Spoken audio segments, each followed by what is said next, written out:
ಆ ಪುಸ್ತಕದೊಳಗೆ ಬಹಳ ಅದ್ಭುತವಾದಂತ ಒಬ್ಬ ತಾಯಿಯ ಚರಿತ್ರೆಯನ್ನು ಬರೆದಿದ್ದ.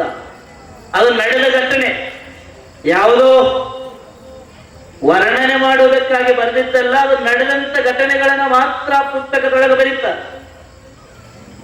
ಒಬ್ಬ ತಾಯಿ ಗಂಡನನ್ನು ಕಳ್ಕೊಳ್ತಾಳೆ. ಆ ತಾಯಿಯ ಮಡಿಲೊಳಗೆ ಒಂದು ಸಣ್ಣ ಕೂಸು ಆಗ ತಾನೇ ಕೈ ಒಳಗ ಬಂದಿರ್ತದ. ಅಲ್ಲಿರುವ ಎಲ್ಲ ಹಿರಿಯರಂತಾರ, ಕರೆಕ್ಟ್ ಕೇಳ್ಸಕತ್ತೈತ್ರಿ ಯವ್ವ, ಕರೆಕ್ಟ್ ಕೇಳ್ಸಕತ್ತೈತ್ರಿ, ನಿಮ್ದೈತಿದ ಕತಿ. ಅಲ್ಲಿರುವಂತ ಎಲ್ಲ ಹಿರಿಯರು ಹೇಳ್ತಾರ, ನೋಡುವ ನಿನಗೆ ವಯಸ್ಸಾಗಿಲ್ಲ, ಇನ್ನು ಮನಸ್ಸು ಮಾಡಿದ್ರೆ ನಿನಗೆ ಇನ್ನೊಂದು ಮದುವೆ ಮಾಡ್ತೀವಿ, ಈ ಮಗುವನ್ನು ಯಾವ್ದಾದ್ರು ಅನಾಥಾಶ್ರಮಕ್ಕೆ ಬಿಟ್ಟು ಬರ್ತೀವಿ, ಯೋಚನೆ ಮಾಡು. ಅವಾಗ ತಾಯಿ ಹೇಳ್ತಾಳ, ನೋಡ್ರಿ, ನಾನು ನನ್ನ ಸುಖಕ್ಕಾಗಿ, ನನ್ನ ಜೀವನಕ್ಕಾಗಿ ನಾನು ಇನ್ನೊಂದು ಮದುವೆ ಆಗಿ,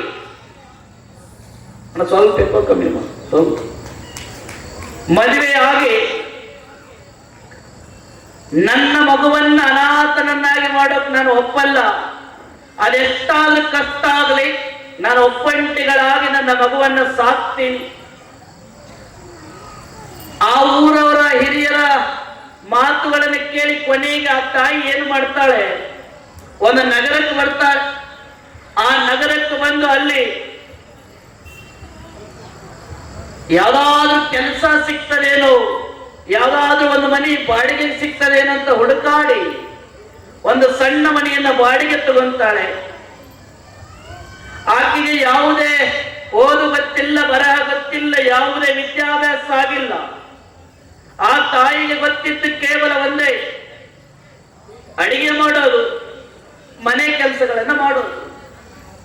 ಹಂಗೋ ಹಿಂಗೋ 4-5 ಮನೆಗಳಿಗೆ ಹೋಗಿ, ಏನಾದ್ರೂ ನಿಮ್ಮ ಮನೆಯೊಳಗ ಕೆಲಸ ಇದ್ರೆ ಹೇಳ್ರಿ, ನಾ ಕೆಲಸ ಮಾಡ್ತೀನಿ, ನಿಮ್ಮ ಕೈಲಿ ಎಷ್ಟು ಸಾಧ್ಯ ಅಷ್ಟು ನನಗೆ ಸಂಬಳ ಕೊಡ್ರಿ ಸಾಕು ಅಂತ ಹೇಳಿ ಪ್ರತಿನಿತ್ಯಲೂ ಕೂಡ ತಾಯಿ ಒಂದು 5-6 ಮನೆಗಳಿಗೆ ಕೆಲಸಕ್ಕೆ ಹೋಗಿ ಆ ಮಗುವನ್ನ ಸಾಕಕ್ಕೆ ಪ್ರಾರಂಭ ಮಾಡಿದ್ರು. ಯಾವಾಗ ಆ ತಾಯಿ ಮಗುವನ್ನ ಸಾಕಕ್ಕೆ ಪ್ರಾರಂಭ ಮಾಡಿದ್ರು, ಒಂದಿಷ್ಟು ವರ್ಷಗಳ ಆದ ಮೇಲೆ ಆ ಮಗು ಶಾಲೆಗೆ ಹೋಗುವ ಸಮಯ ಬಂತು. ಆ ತಾಯಿ ಒಂದು ಕನಸು ಕಂಡಿತ್ತು, ನನ್ನ ಮಗ ಬಹಳ ವಿದ್ಯಾವಂತ ಆಗ್ಬೇಕು, ನನ್ನ ಮಗ ನನ್ನಂತ 100 ಜನ ಬಡವರಿಗೆ ಅನ್ನ ಹಾಕುವ ದೊರೆ ಆಗಬೇಕು, ವಿದ್ಯಾವಂತನಾಗಿ 1000 ಜನ ಚಪ್ಪಾಳೆ ತಟ್ಟಬೇಕು, ದೊಡ್ಡ ದೊಡ್ಡ ಅಧಿಕಾರಿಗಳವರಿಗೆ ಸನ್ಮಾನ ಮಾಡಬೇಕು, ಅಷ್ಟು ದೊಡ್ಡ ಪ್ರಮಾಣದ ನನ್ನ ಮಗ ವಿದ್ಯಾವಂತನಾಗಬೇಕು, ಎಷ್ಟು ಕಷ್ಟಪಟ್ಟರು ಪರವಾಗಿಲ್ಲ ನನ್ನ ಮಗನ ಓದಿಸ್ತೀನಿ ಅಂತ ತಾಯಿ ಮುಸ್ರೆತ್ತಿಕೊಂತ ಮಗನನ್ನ ಶಾಲೆಗೆ ಸೇರಿಸ್ತಾಳೆ. ಮಗ ಪ್ರತಿನಿತ್ಯಲೂ ತಾಯಿ ಶಾಲೆ ಕರ್ಕೊಂಡೋಗೋದು ಕರ್ಕೊಂಬರೋದು ಮಾಡ್ತಾಳೆ. ಯಾವಾಗ ಪ್ರತಿನಿತ್ಯಲೂ ಮಗನನ್ನ ಶಾಲೆ ಕರ್ಕೊಂಡೋಗೋದು ಕರ್ಕೊಂಬರೋದು ಮಾಡಕತ್ತೋ, ಒಂದಿಷ್ಟು ವರ್ಷಗಳ ಆದ ಮೇಲೆ ಮಗ ಬಂದು ತಾಯಿ ಹೇಳ್ತಾನೆ, ಅಮ್ಮ ನಂದು ಪ್ರೈಮರಿ ಮುಗಿದಾಗ ಇನ್ನ ಹೈಸ್ಕೂಲಿಗೆ ಅಡ್ಮಿಷನ್ ಮಾಡಿಸು. ಯಾವಾಗ ಹೈಸ್ಕೂಲಿಗೆ ಅಡ್ಮಿಷನ್ ಮಾಡಿಸು ಅಂತ ಮಗ ಕೇಳ್ದ, ಏನೋ ವಿದ್ಯೆ ಅರಿಯದ ತಾಯಿ ಕೇಳ್ತಾಳ ಮುಕ್ತ ಮನಸ್ಸಿನಿಂದ, ಮಗ ಹೈಸ್ಕೂಲ್ ಅಂದ್ರೆ ಏನೋ, ಹೆಂಗೋ? ಅಮ್ಮ ಇಷ್ಟು ವರ್ಷ ನಾನು ಕೇವಲ 4 ಸಬ್ಜೆಕ್ಟ್ಗಳನ್ನು ಮಾತ್ರ ಓದೀನಿ. ಈ ಹೈಸ್ಕೂಲ್ ಒಳಗ 6ರಿಂದ 7 ಸಬ್ಜೆಕ್ಟ್ಗಳಿರ್ತಾವ, ವಿಷಯಗಳಿರ್ತಾವ. ಇಲ್ಲಿ ಕೇವಲ 2-3 ಜನ ಮಾತ್ರ ಟೀಚರ್ಗಳಿದ್ರು, ಶಿಕ್ಷಕರಿದ್ರು. ಅಲ್ಲಿ 6ರಿಂದ 7 ಜನ ಶಿಕ್ಷಕರಿರ್ತಾರ. ಮಗ ತಾಯಿಗೆ ಅರ್ಥ ಆಗೋ ರೀತಿ ಒಳಗೆ ಹೇಳಕತ್ತ. ಅವಾಗ ತಾಯಿ ಕೇಳ್ತಾಳ, ಮಗ ಎಷ್ಟು ಜಲ್ದಿ ನೀ ಶಾಣೆ ಆಜು, ಆಯ್ತು ಮಗ ನಿನ್ನ ಹೈಸ್ಕೂಲ್ಗೆ ಅಡ್ಮಿಷನ್ ಮಾಡಿಸ್ತೀನಿ, ಮತ್ತ ದುಡ್ಡು ಎಷ್ಟು ಕಟ್ಟಬೇಕು? ಮತ್ತ ದುಡ್ಡೆಷ್ಟು ಕಟ್ಟಬೇಕು ಅಂತ ತಾಯಿ ಕೇಳಿದಾಗ ಮಗ ಹೇಳ್ದ, ಅಮ್ಮ ಇಷ್ಟು ವರ್ಷ ನೀ ಏನು ನನಗ ಶಾಲೆಗೆ ಕಟ್ಟಿಯಲ್ಲ ದುಡ್ಡನ್ನ ಫೀಸ್ ಅಂತ ಹೇಳಿ, ಇದನ್ನೆಲ್ಲವನ್ನ ಒಂದೇ ತರಗತಿಗೆ ಒಂದೇ ವರ್ಷಕ್ಕೆ ಕಟ್ಟಬೇಕು. ತಾಯಿಗೆ ಕಷ್ಟ ಆಯ್ತು. ಪ್ರತಿನಿತ್ಯಲು 5-6 ಮನೆಯೊಳಗೆ ಮುಸ್ರೆ ತಿಕ್ಕೋ ಕೆಲಸವನ್ನು ಮಾಡಿದ್ರು ಕೂಡ ಆ ತಾಯಿ ಅಲ್ಲಿವರೆಗೂ ಒಂದು ಚಲೋ ಸೀರೆ ತಗೊಂಡಿದ್ದಿಲ್ಲ. ಹರದ ಸೀರೆಯನ್ನ, ಹರದ ಜಂಪರ್ ಪೀಸ್ ಅನ್ನ ಹೊಲ್ಕೊಂಡು ಹಾಕ್ತಿದ್ಲು. ಹರದ ಚಪ್ಪಲಿಗಳಿಗೆ ಪಿನ್ನ ಹಾಕೊಂಡು ಅಡ್ಡಾಡ್ತಿದ್ಲು. ಈ ಕೊಟ್ಟಂತ ದುಡ್ಡು ಮಗನ ಶಾಲೆಗೆ ಹಾಕ್ತಾರಂತೇಳಿ ಒಂದು ಮಕ ನೋಡ್ಕೊಳ್ಳಕ್ಕೂ ಆ ತಾಯಿ ಕನ್ನಡಿಯನ್ನು ತಗೊಂಡಿದ್ದಿಲ್ಲ. ನಾಳೆ ನನ್ನ ಮಗ ಏನಾದ್ರು ಅಮ್ಮ ಟೈ ಬೇಕು, ಅಮ್ಮ ಬೆಲ್ಟ್ ಬೇಕು, ಅಮ್ಮ ಬೂಟ್ ಬೇಕು, ಅಮ್ಮ ಪುಸ್ತಕ ಬೇಕು ಅಂತ ನನ್ನ ಮಗ ನನಗೆ ಕೇಳಿದ ಅಂದ್ರೆ, ನಾನು ಕೊಡಿಸ್ಲಿಲ್ಲ ಅಂದ್ರೆ ನನ್ನ ಮಗನ ಮನಸ್ಸಿಗೆ ನೋವಾಗ್ತದ. ನಾ ಹರಿದ ಸೀರೆ ಹಾಕೊಂಡ್ರು, ಹರಿದ ಚಪ್ಪಲ್ ಹಾಕೊಂಡ್ರು ಕೂಡ ಪರವಾಗಿಲ್ಲ, ನನ್ನ ಮಗ ವಿದ್ಯಾವಂತನಾಗ್ಬೇಕು, ಶಿಕ್ಷಣವಂತನಾಗ್ಬೇಕು, ನಮ್ಮಂತ 100 ಜನರಿಗೆ ಅನ್ನ ಹಾಕಬೇಕಂತ ತಾಯಿ ಕನಸು ಕಂಡಿದ್ಲು. ಯೋಚನೆ ಮಾಡಿದ್ಲು, ಇಷ್ಟು ವರ್ಷ ದುಡಿದ್ರು ಕೂಡ ಒಂದು ಚಲೋ ಸಿರಿ ತಗೊಂಡಿಲ್ಲ ನಾನು. ಬಂದಂತ ಎಲ್ಲಾ ದುಡ್ಡನ್ನ ಮಗನ ಶಾಲೆಗೆ ತುಂಬೀನಿ.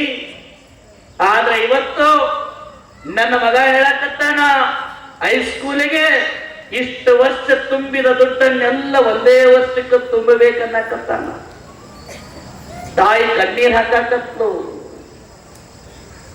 ಮಗ, ಅಮ್ಮ ಅಳ್ಬೇಡ, ನಾನು ನೀ ಕಣ್ಣೀರ್ ಹಾಕ್ತಿ ಅಂದ್ರೆ ನಾನು ಹೈಸ್ಕೂಲಿಗೆ ಹೋಗಲ್ಲ, ಬಿಡು, ಬೇಡ, ಅಳ್ಬೇಡ. ಯಾವಾಗ ಮಗ ನೀ ಕಣ್ಣೀರ್ ಹಾಕ್ತಿ ಅಂದ್ರೆ ಅಳ್ಬೇಡ, ಕಣ್ಣೀರು ಹಾಕ್ಬೇಡ ಅಂತ ಹೇಳ್ದ. ಅವಾಗ ಆ ಮೈಕ್ ಸ್ಟಾರ್ಟ್ ಮಾಡಕ್ಕವಾಯ್ತು. ಯಾವಾಗ ಆ ತಾಯಿಗೆ ಮಗ ಹೇಳ್ದ, ಅವಾಗ ಅನಾಥರಾಗಕತ್ತಾರ. ಅವನ ಒಯ್ದು ನೀವು 8-10 ವರ್ಷ ಹಾಸ್ಟೆಲ್ ಒಳಗೆ ಹೋಗಿದ್ದೀರಿ, ಕಲೀಲಿ ಕಲೀಲಿ ಅಂತೇಳಿ. ಕಲಿತವ ಕಲತ ಬಂದ ಮೇಲೆ ನೀವು ಅನ್ಕೊಂಡಿರ್ತೀರಿ, ಓಣ್ಯಾಗೆಲ್ಲ ಹೇಳ್ತೀರಿ, ನನ್ನ ಮಗ ಚಲೋ ಮಾರ್ಕ್ಸ್ ತಗೊಂಡಾನ, ನನ್ನ ಮಗ ಬಹಳ ಚಂದ ಅದ್ಭುತವಾಗಿ ಫಸ್ಟ್ ರ್ಯಾಂಕ್ ಆಗಿ ಬಂದಾನ, ನನ್ನ ಮಗ ಇಡೀ ಕಾಲೇಜ್ಗೆ ಫಸ್ಟ್ ಬಂದಾನ, ಅವ ಮುಂದ ವಿದೇಶಕ್ಕೆ ಹೋಗ್ತಾನ. ಎದಕ್ ಹೋಗ್ತಾನ್ರಿ? ಬಹಳ ಖುಷಿಯಿಂದ ಹೇಳ್ತಾರ, ಅದನ್ನು ಬರ್ತಾವ ಅದರ ನನ್ನ ಮಗ ವಿದೇಶಕ್ಕೆ ಹೊಂಟಾನ, ಹೋಗ್ಲು. ವಿದೇಶಕ್ಕೆ ಹೋಗ್ಲಿ ಬೇಡ ಅನ್ನಲ್ಲ, ಆದ್ರೆ ಅವ ವಿದೇಶಕ್ಕೆ ಹೋಗಿ ಮೇಲೆ ನೀವು ಪರದೇಶ ಆಗಬಾರ್ದು.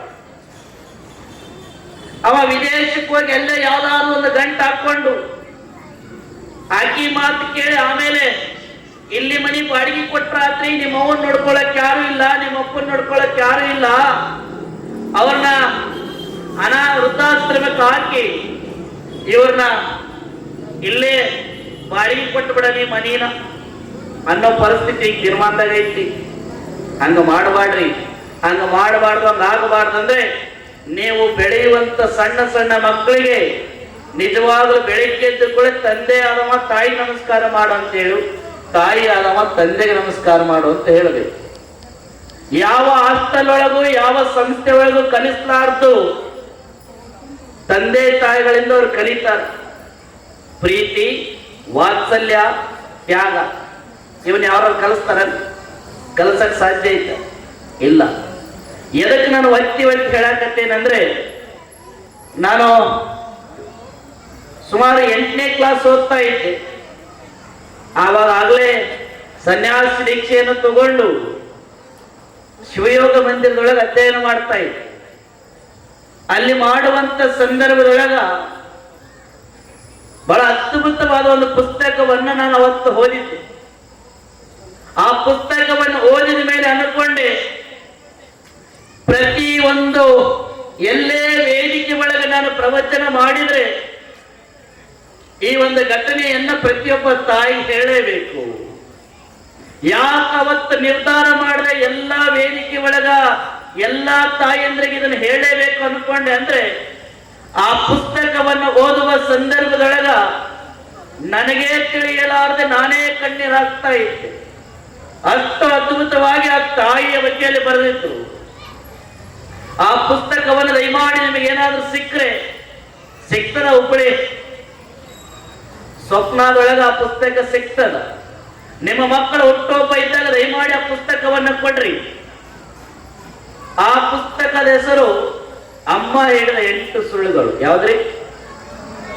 ಬಾಯಿ ತೈಲವ ನಿಧಿ ಬಂದವನು ನಿಧಿ ಬಂದವ್ರಿ, ನಿಧಿ ಬಂದವನ ಕೈ ಎತ್ತ ನೋಡ್ರಿ. ನಿಮ್ ವಾಚ ಗೊತ್ತಾ ನೋಡ್ರಿ, ಯಾರು ಕೈ ಎತ್ತಾರ ಯಾರು ಎತ್ತಿಲ್ಲ. ಒಂದ್ಸಲ ಜೋರ ಚಪ್ಪಳೆ ಕಟ್ಟಿ ನೋಡ. ಹಾ, ಅಂದ್ರ ಸೊಳ್ಳೆ ಗಿಡಗಳು ಸಾಯ್ತಾವ ಅಂತ. ಅವಾಗ ಕಡಿತಿರ್ತಾವ. ಸೊಳ್ಳೆ ಬಂದ ಹೊಡೆದ್ಬಿಟ್ಟು